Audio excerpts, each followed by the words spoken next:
This is Brandy Shantz, and you're listening to Living Chronic. Today, I'm speaking with Krystalore Crews of Crews Beyond Limits. She is an Air Force veteran. She is a military spouse.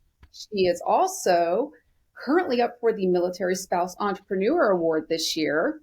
And today, she's going to be speaking with me about her life living with chronic illness, overcoming those problems and rising above it all to be a successful entrepreneur. So thank you for being with me today. Thank you, Brandy. I'm excited for this conversation.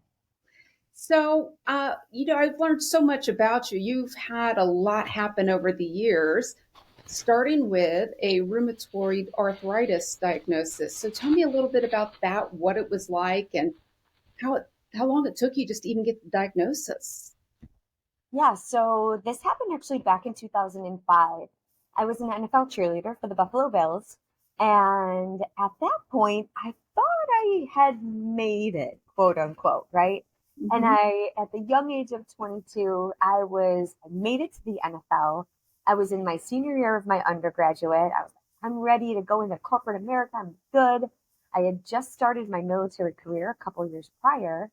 And I was also in a 6-year relationship um, with the man that I was living with. And what I found really quickly is that I was in not only a toxic relationship with that person, but I was in a toxic relationship with myself and my health. So I found myself burned out, overworked, overtrained, just not taking my health and nutrition seriously. And I ended up spending 6 months in a wheelchair while they tried to figure out what was wrong with me. And it started actually with some irritation in my right baby toe after I did a runway show for a Halloween runway show. And my right baby toe was like bigger than my big toe and it was bright red. And so I went to the doctor and they were like, well, just don't wear those shoes. You're doing too much. You're working out too much. Slow down. Go sit in the corner, like whatever. And so I was like, okay, well, I'll rest. But I couldn't put a shoe on. And then really quickly, my right knee started hurting. Then my left knee started hurting. Then my right shoulder started hurting. Then my left shoulder. And I ended up having lockjaw for 3 months. And like I had to drink out of a straw to be able to eat smoothies, basically. Mm-hmm. And this was before social media. This was before really Dr. Google. We had dial-up internet, and so I didn't really have the tools and resources and the community support. So I felt very alone, very confused, overwhelmed, and I had to do some research. And my mom bought me Arthritis for Dummies when they finally figured out, like, hey, there's something wrong with me. Like they Mm-hmm. almost put metal plates in my jaw because they're like, you have TMJ. We got to do surgery. We got to put plates in your jaw to open it up. I'm like, there's got to be another way. Right. And so I started advocating for myself and my health and learning about the power of anti-inflammatory diets, power of movement. I learned real quickly what depression and mental health was, Mm-hmm. and that overwhelm and what that feeling was. So at the young age of 22, when I was at the height of what I thought I had made it and the height of the start of my next chapter, I I couldn't even walk. Mm-hmm. And so life as I knew it was like done. And my whole life, for the rest of my life, according to the doctors, I was supposed to take all this medication. I Mm-hmm. took a chemotherapy pill, Yeah. steroid injections, endless amounts of prednisone. I tried all these medications, which were disqualifying from the Air Force. So they tried to kick me out of the military. I had to get out of the toxic relationship I was in. I was no longer an athlete. I couldn't be a runner. I was single in a wheelchair and I Mm-hmm. shopped for my first apartment in a wheelchair. So it was a lot all at once. Mm-hmm. That's it, it's something I think so many of us can relate to. Certainly I can relate to that moment where you lose your ability to walk. And it's so difficult to explain to people just how scary that is when suddenly you lose your mobility, especially at a young age. Of course, I was in my 40s when it happened to me at only 22. I'm sure, devastating, but either way, you don't expect to lose your ability to walk. And of course, climbing out of that can be difficult. Prednisone, my least favorite drug in the world. It's almost like insult to injury. Not only are you feeling terrible and you can't do the things you want to do, but they're going to blow you up like a balloon while you're there. So thank you, doctor. Um, but you did climb out. So tell me about some of the strategies you used to pick yourself back up again and find your way back to health and happiness and where you are today. Yeah, so I think the biggest thing is during these time periods, we tend to cocoon. We feel very overwhelmed, very alone. And what I found is that we lose control. We lose this sense of control. And in any shift, any injury, like everything is like flash before your eyes, like, oh my gosh, my life is over. We catastrophize. And I say that because it's been through it several times, speak from experience. And I only know my lived experience and those that I help. However, what I found is that when we feel that loss of control, we want to try to gain it in other ways, Mm-hmm. right? And so that to me was the power of education. Really learning about what was happening in my body, understanding the science behind it, and then advocating for myself. Like I literally stalked my doctors. Yes. I did a sit-in, like what do they call it? It's called a sit-in, right? When you Mhm. protest, right? I was like, no, I'm not leaving this office until someone sees me. Like there's Mhm. something wrong with me. I sat there like, and Yes. it was in those moments, like literally I would be there at 7 a.m. The office would open at 8. I would literally be outside the door.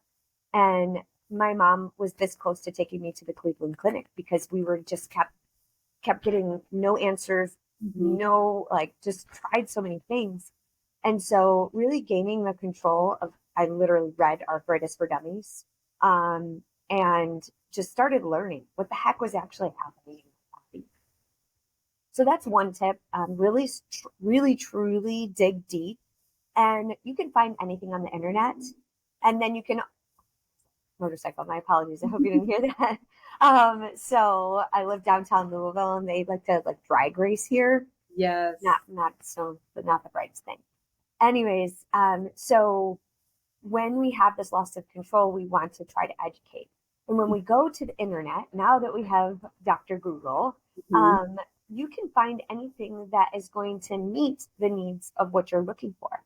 Yes. So one of the things that was really interesting is there was no bias back then, right? It was like, okay, I'm going to read this book. I'm going to ask a lot of people, a lot of their opinions. And I really did the research.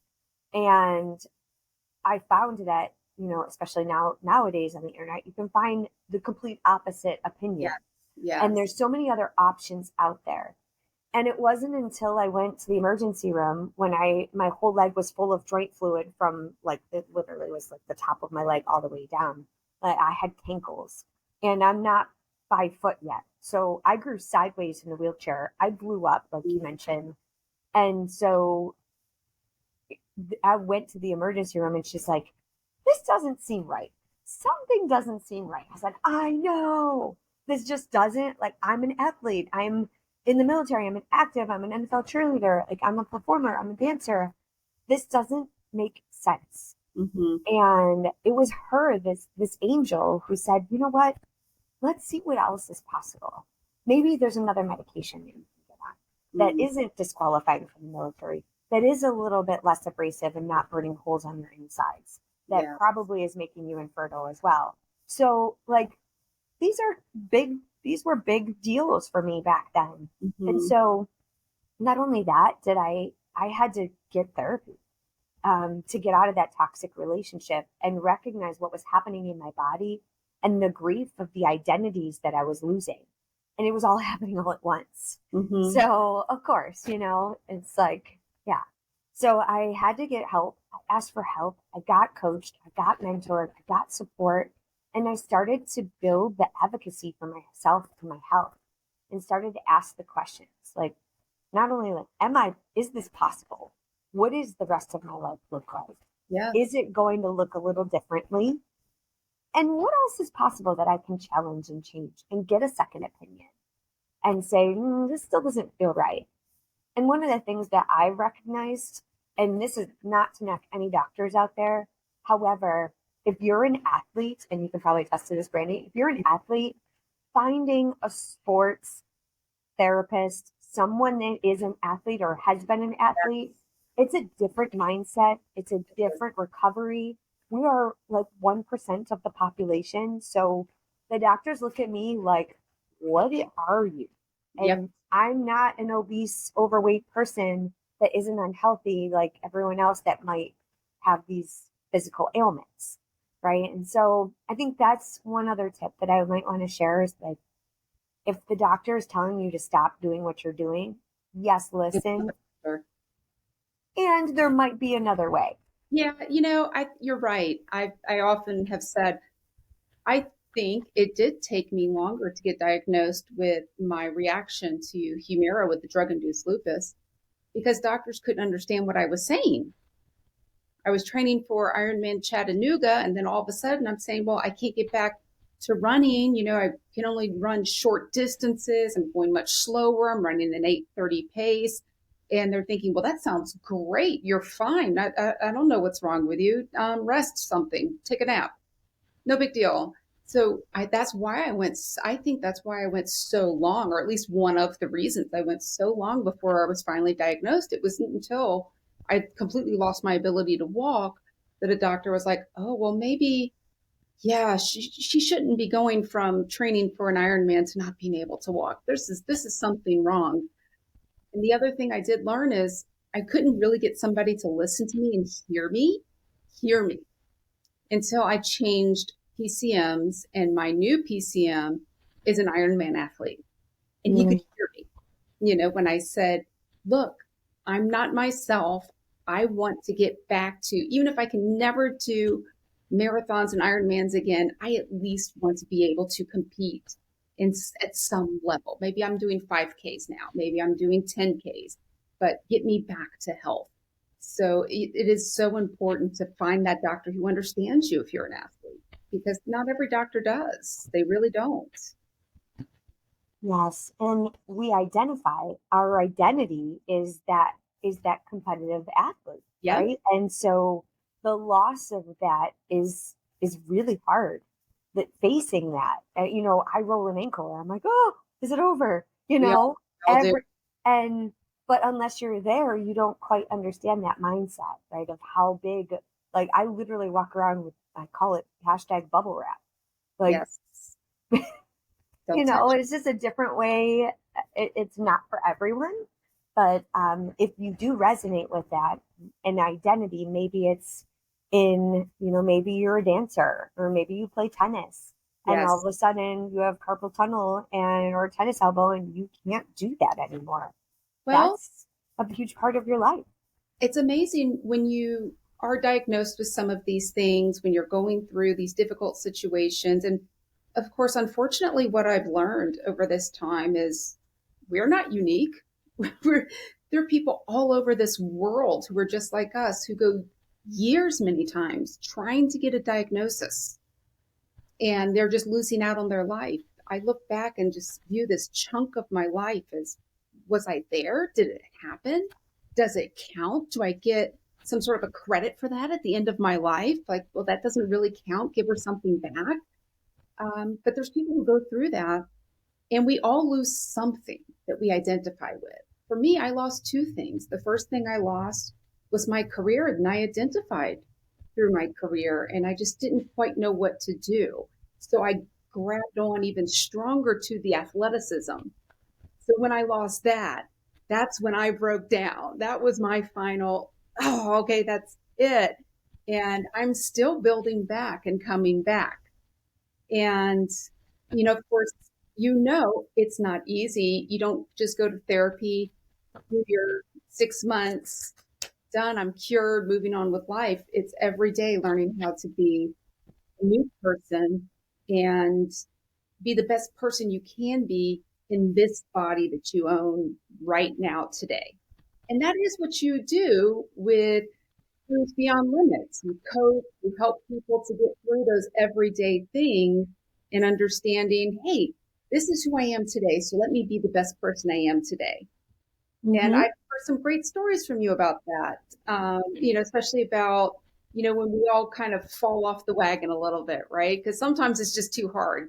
Doctor made you go back on the prednisone. It's like, oh, just give me a chocolate cake anyways then. But, you have some great tips for people when you're in those places to say, you know what, let's get back up and go, right? Yes. And so what I always say is there, do what you can with what you've got. And Mm-hmm. that's been the most powerful question in any season of change, identity shift, injury, illness, whatever. What can I do right now with what I've got? And that gives us a sense of hope and direction. So we start with gratitude, of course. Like, you're still breathing, Mm-hmm. right? So there are some things that we can be and sit in gratitude with, and have faith and hope for the future, because your heart is still beating. You're here to tell the story. So there's that. So that is something that to be proud of, right? And it's one step forward. Yes. Now it's really taking those baby steps and loving the journey that you're on to recovery, right? Be owning the part of that journey too. Like, hey, let's not compare ourselves to our old version of us when we were, Mm-hmm. oh, I back here, this picture of this Yep. was my 2013 down here, finishing the reggae marathon. I have my heart, my hand in the air is my favorite marathon, like, and sometimes it's really easy to compare myself to that It is. fast, that person, that smile, that zest, that six pack, All the and stuff. Yeah. right. And so really owning where you're at and falling in love with every step towards that next level version of you, the wiser, version of you too. Yep. Because we learn through these journeys. And so it's in the hard stuff that we really learn more about who we are and trying to find a lesson. Like I always, there's a lesson here. Yep. And so it kind of shifts that perspective. So I try to say, okay, let's move one day at a time, one step at a time, one repetition at a time. And so we modify and we do what we can, and then we don't do it alone. And that has been a huge piece of my puzzle because, like we said, we tend to cocoon in these seasons, right? And cocooning is an actual term. I had a coach tell me once, she's like, you're cocooning, you're cocooning. I'm like, what the heck is cocooning? And I'm like, okay, let me be a butterfly. How do I get out of this cocoon? Yes. Right. And one of the pieces is that, education to build that confidence and getting in community, because like the way that we met, we have a very similar story, and it's in community, and it's in those connections and in that vulnerability in the conversation that says, wow, I'm not alone. And there's other people out there that are going through these hard things too. Yes. And finding someone that has made it out and give you hope, maybe brainstorm some ideas and get you back up again because they get it. And, just like being in the military or being a military spouse like us, we connected on so many different levels Get that. where we get it. And Mm-hmm. it's so much more beautiful to be in a space where people get it. Just like being in the doctor's office with an athlete, they get it. So it's just I have. finding that good community is powerful. I Sorry. think that is probably one of the most important things to tell people. I ask everybody, what do you wish you knew when you were first diagnosed? Most people say there's hope. But I think the second thing is find your community. Find the community. It's amazing how many people are going through the same thing you are. And I know we all have gone through similar thought processes, right? Oh, nobody else has gone through this, or oh, I'm responding to this in the wrong way.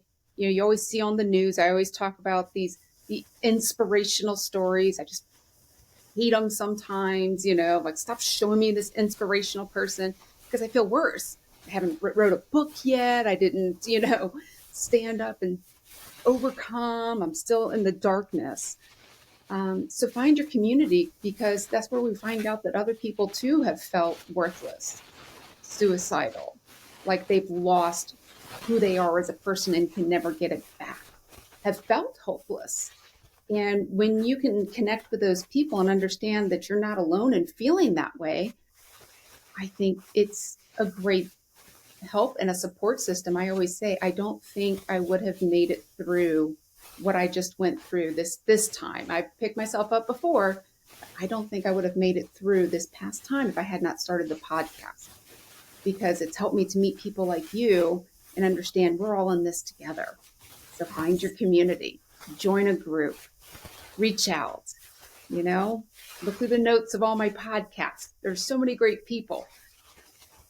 Contact Krystalore about her Cruise Beyond Limits, you know, get out there. It really is helpful. It makes a difference.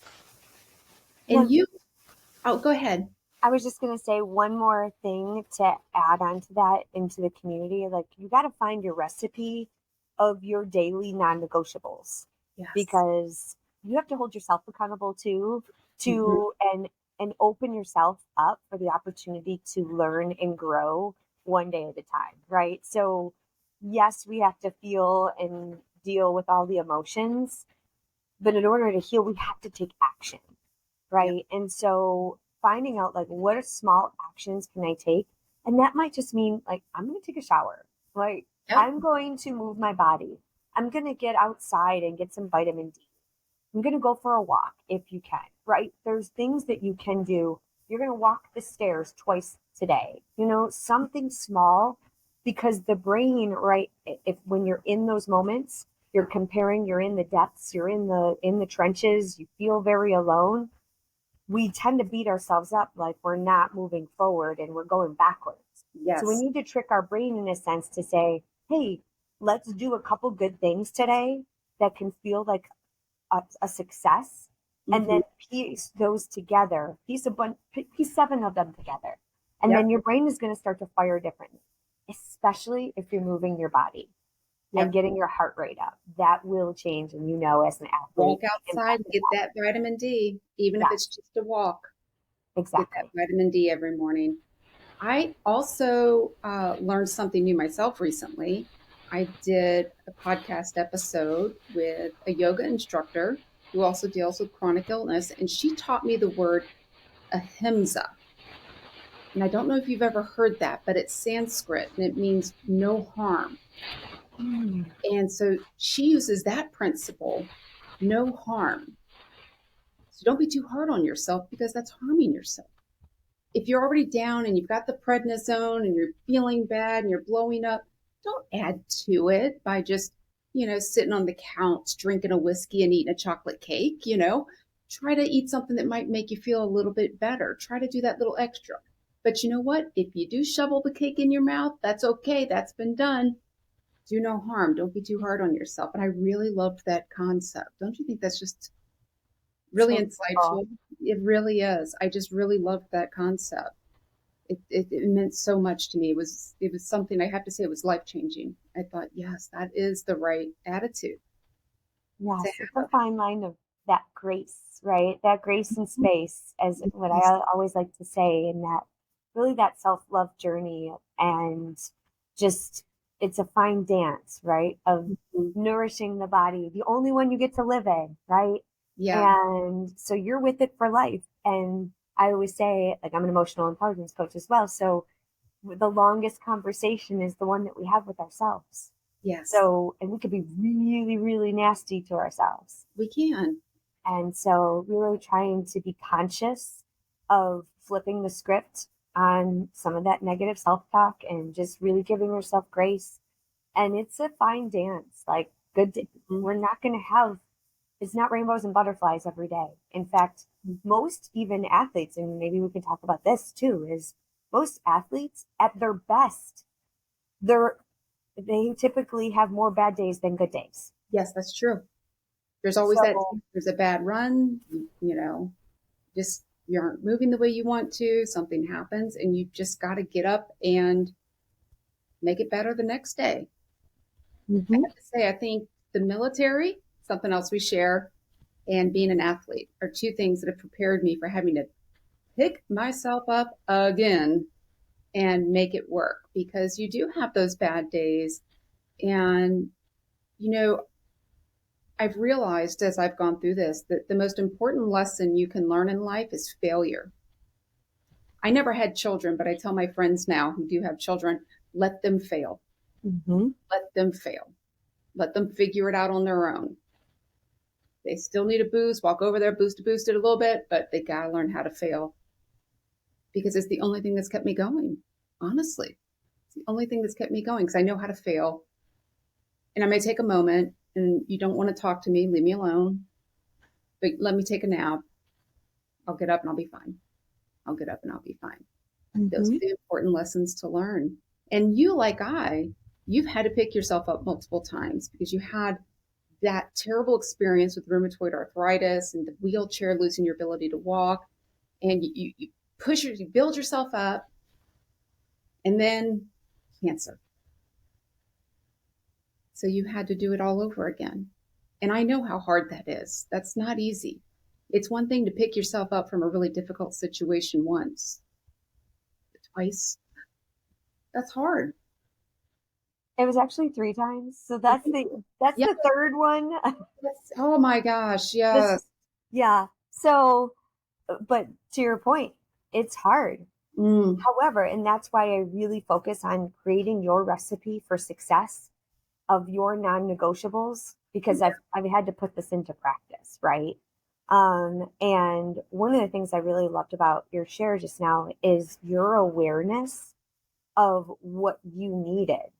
mm-hmm, And you're like, don't talk to me for a little bit. Like, I mm-hmm, need to deal with this, right? And so as a patient, one of the things I learned now that I have a loving husband who has been through stress and trauma and identity shifts as well in the military, transitioning out of the military.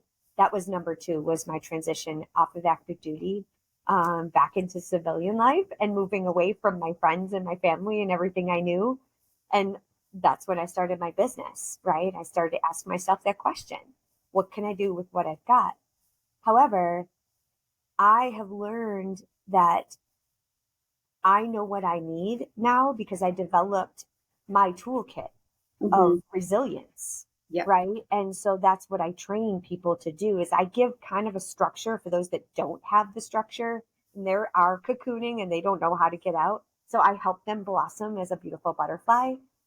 And I always say, because I wear red lipstick and a red lip liner, I give you the lip liner and you get to fill in your own lipstick. Yeah. So creating that recipe for success of those things that when life gets thrown at you, Mm-hmm, when you're faced with challenges, when you're faced with obstacles or injuries or illness, when you're faced with grief, you have your set of non negotiables and you're mm-hmm, able to articulate them to your loved ones. And thankfully, my husband had seen me in this transition. He knew before I knew what I was going to go through because he had been through it. But he mm-hmm. gave me so much love and grace, and he just helped me articulate what I needed in these moments. And I just really needed his safety and his calmness and his love and listening. I Yes. didn't need him to fix anything. I didn't want him, you know, sending me job applications like the rest of my friends and family were. No. Why don't you just get a real job? Like, why don't you're fine? Like, you have a master's degree and all this experience. Like, you'll be fine. I wasn't. I was grieving and I was hurt and I spent way too long, you know, struggling. Yeah. And so I just love that you shared, you know, hey, here's what I need. A lot of times in these spaces, we don't always know what we need and we can't really voice it.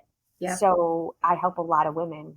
How can I support you? Is a really great question, but force them to answer the question Yes. too. Because a lot of times, especially women, what I found is that we're the doers Mm-hmm. and we don't want to burden someone or we don't want to take up too much time or too much space with Yes. airing our grievances and crying. And we're supposed to have it all together. So, no, I don't need anything. I'm fine, is what my Mm. old version of myself was. Yes. Now Me I'm too. like, now I know what I need. I need some space for a little bit. I need to go for a run. I need good meal and good nutrition, and I need a beach. Yep. So my husband, like when he sees me, he knows now because we've developed this toolkit. So when I feel this overwhelm and this stress and anxiety, he knows how to meet me where I need to be with love and grace and a little challenge too. Yes, of course. I think that is what's most important is understanding what you need. And sometimes it's very difficult because we don't, like you said, we don't necessarily want to take up that space, take up people's time.